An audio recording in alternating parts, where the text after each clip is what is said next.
سؤالهن دهر سؤاله اسكو نوعه قاربة وحليهن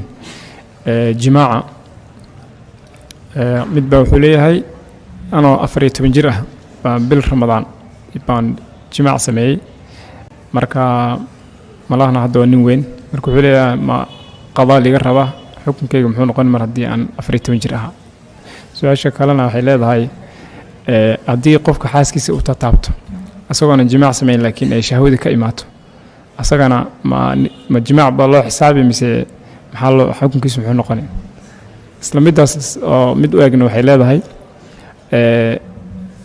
أونلاين إسلام حاسكي بسوا كم خن مركب حوليه هدي عن أما حيوان لسكارك عن كاركو إسلامتي وساس شهودي إيصو دافته ما محل يقول حكم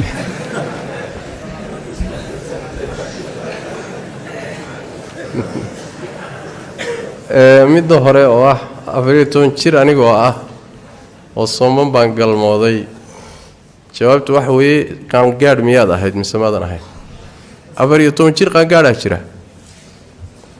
ya Soomaalidu mana waxay moodan 15 jir inuu qaan gaar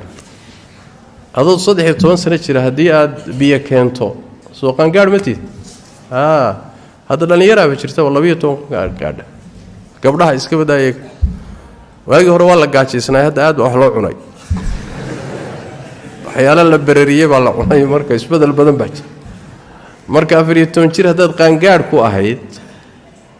kafaaradii baa kugu waajibaysa soonkaaguna waa jabay hadaadan qaan gaar ahayn oo markaas aadan qaan gaarin soonkaaga aad soontayna wuxuu ahaa sunno ahaa waajib kuguma ahayn hadii aad khalad gashayna wax bini aadam leeyahay mooye wax kugu laazimaya ma jiro oo ilmaha uun kicilin iyo tacziir iyo waxsaas mooye waxba kama laazimayaan kafaara iyo wax kuma laazimaan maadaama uusan wali ruuxu qaan gaarin laana qaan gaarka ayaa qalinku ku bilowda sooma rufi'a alqalamu an thalath maadaama aadan qaan gaar hadaad qaan gaarahayn way hadaad qaan gaadhayna xukunkeeda hore soo sheegay masalada kale xigtay ruuxu haduu xaaskiisa taabto ama dhunkado baashaaliyo sidaas biyo kaga yimaadaan soonkii ma ka jabaya culimada qaar baa qaba saastaradeed waxay leeyihiin haddii taabashadaada iyo dhunkashadaada aad ka baqayso inay biyo keeni doonto ha u dhawaanin qaarna waxay leeyihiin maadaama taabashadiiba la ogolaaday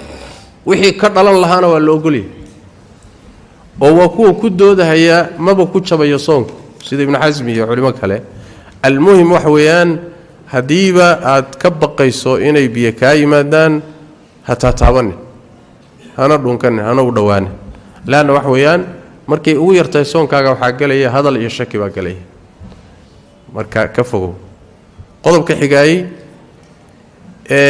ninka haweentiisa kala xiriiray waxyaabahan la iska arko oo ka maqan oo la sheekaystay oo sida biyuhu kaga yimaadeen wuxuu la mid yahay kii taabtay oo kale laakiin wuxuu kaga duwan yahay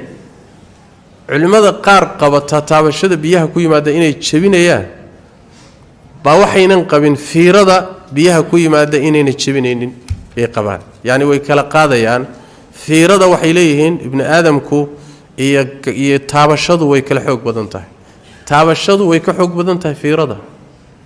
marka fiirada way ka fududahay bay leeyihiin almuhim haduusan u qastin oo san muxuu ahay qasad u sameeynin oo isagoo iskala sheekaysanaya oo muxuu ahay ay biyihii yimaadeen taasoo kale to marka waxay leeyihiin fuqaadu in badan oo kamida soonku ma jabayo saasay qabaan waana mas'ala khilaafiye khilaaf ku jira wallahu a'lam